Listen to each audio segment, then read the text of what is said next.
Hello, everybody, and welcome back to day 7 of the 100 Days of Making Comics challenge. And we're going to be talking about the third part of this sort of little mini series I have going on in this challenge.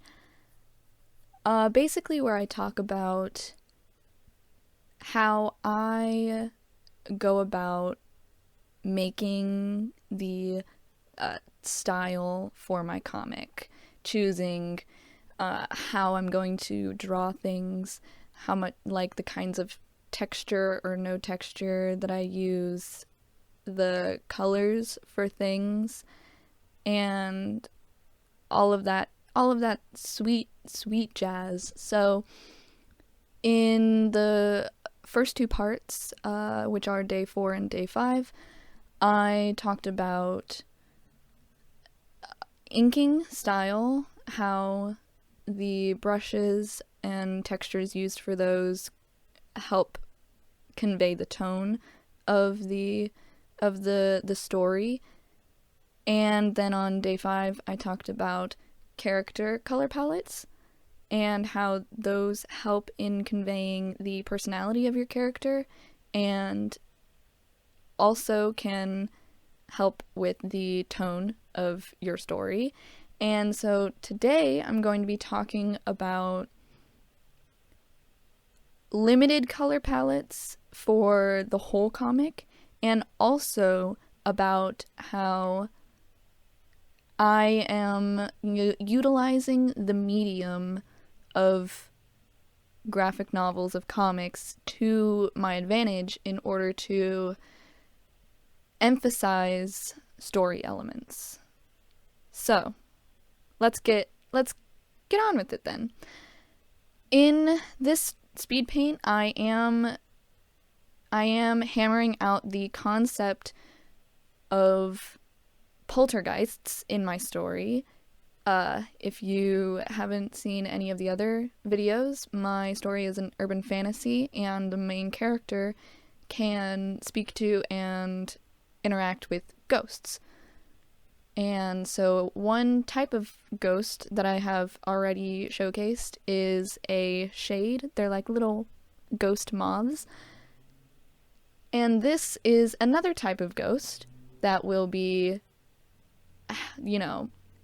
that will show up in the story, and I have termed them poltergeists because they are spirits who are particularly in their feelings.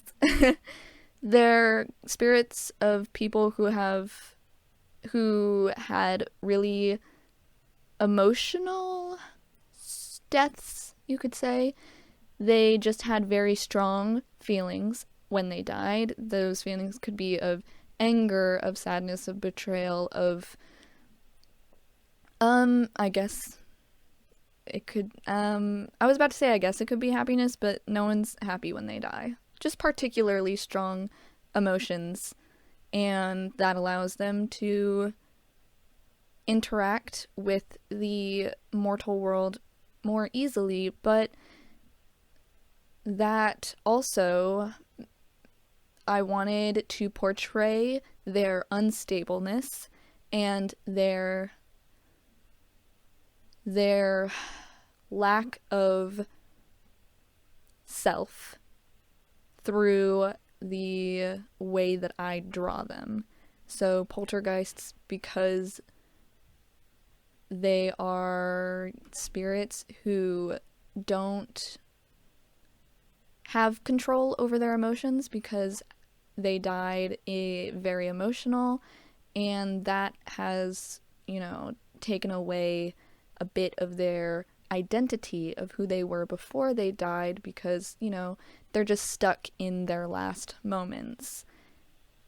And so, like the shades, the ghost moths, I portrayed their lack of identity by a lack of defining features. They are just a silhouette with eyes, not particularly human, especially with their hands, and I am not so concerned with keeping them in proportion just as long as it is very obviously a human form.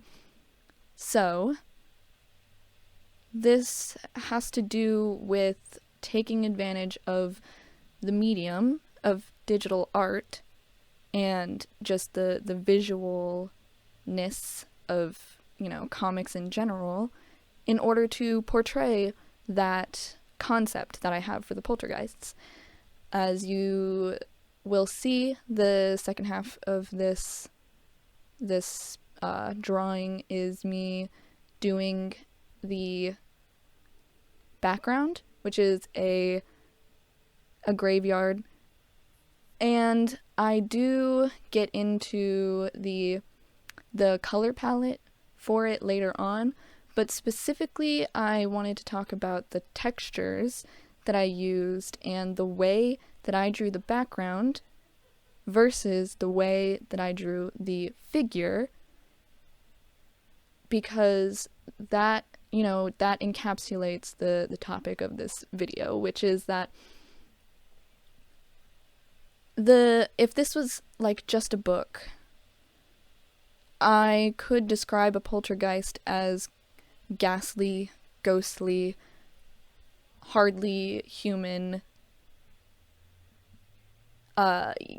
Say something about their eyes, and that would get the point across, and that also will like set the mood and set the tone, create the atmosphere of the scene. But in comics, we don't have that. All we have are visuals. And so visually, I need to convey a poltergeist's lack of humanness, lack of identity. And so I went about drawing the poltergeist in a different way than I would anything else. They are very flat. They are slightly see-through. I do some layer mode finagling, and I create a little halo of white around the entire figure in order to get across that they're transparent-ish, more solid than a shade, but still a little transparent, and that they're glowing just slightly. So I do some of that later on to show that they're not particularly congruent with the rest of the mortal world. And I think considering how you draw your fantastical elements of your comic, or the elements that are not part of the same plane as the rest of your environment.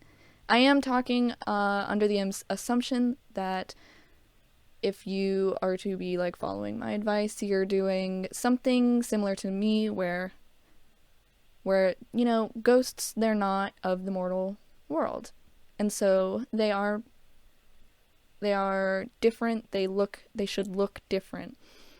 And the thing about art and the thing about comics is that I look at it, I go about conceptualizing things as if it was a stage play and not a movie. Because in stage plays, they have to make everything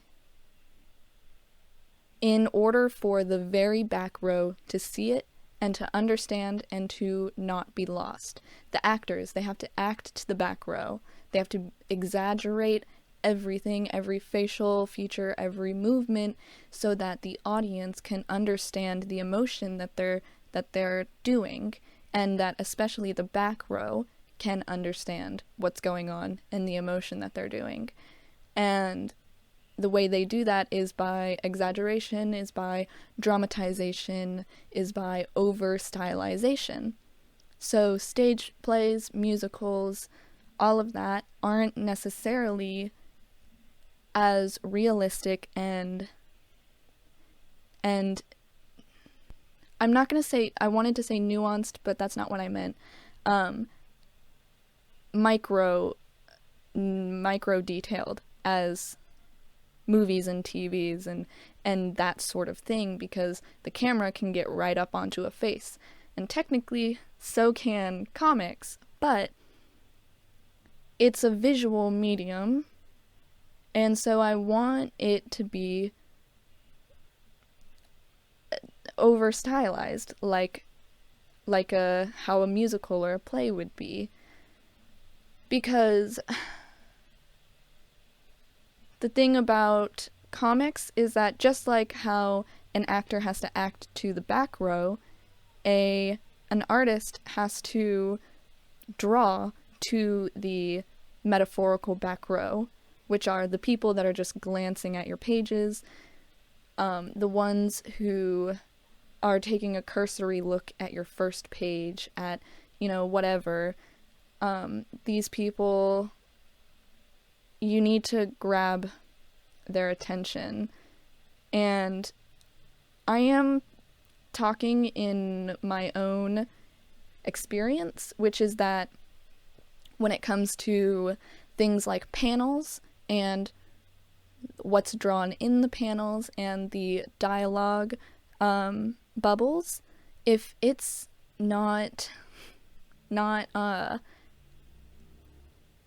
very apparent what's happening, I am not very engaged in continuing reading it, because I don't know what's going on.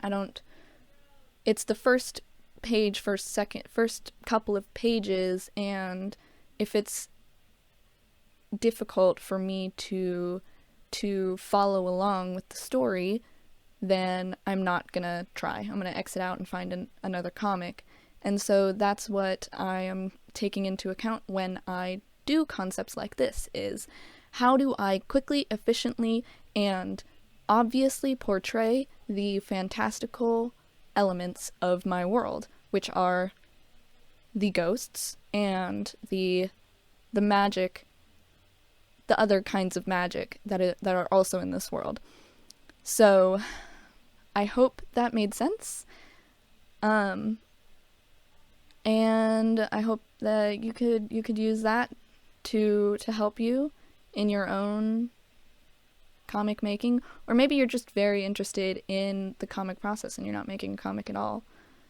But yeah, so as a recap, I just change the way that I draw things in order to convey that they are different, in order to emphasize their strangeness, in order to emphasize their not quite here-ness. And you do see like flashes of my drawing that I did last video, because I am using the color palette that I had that was there last video in order to color this, and I am just messing with color layers again in order to get something that I like, in order to get a mood, in order to show the colors, but also the line art that's under it, because I used a lot more texture than I have been using in any of the other drawings that I did, because this is an actual background. Oh, well, I guess I did do a background in day 3, didn't I? But I was doing more of I wasn't focusing on the style, I was focusing on the objects, and what fundamentally the motel looks like, how many doors, how big is it, the shape of the roof, and all of that. That's what I was focusing on, and so I did just cursory paint it just to get in some values. But this video, I am definitely focusing on the style. And so I use a lot of texture brushes, a lot of painting brushes to get that grittiness, that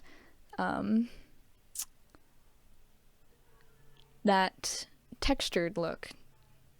I feel like I say texture all the time, but that's really what I want. I don't want a flat drawing. I want it to look interesting. I want it to look like more than just a digital painting, if that makes sense. So, I hope you enjoyed, and thank you for watching. I will see you next video. Yes, goodbye.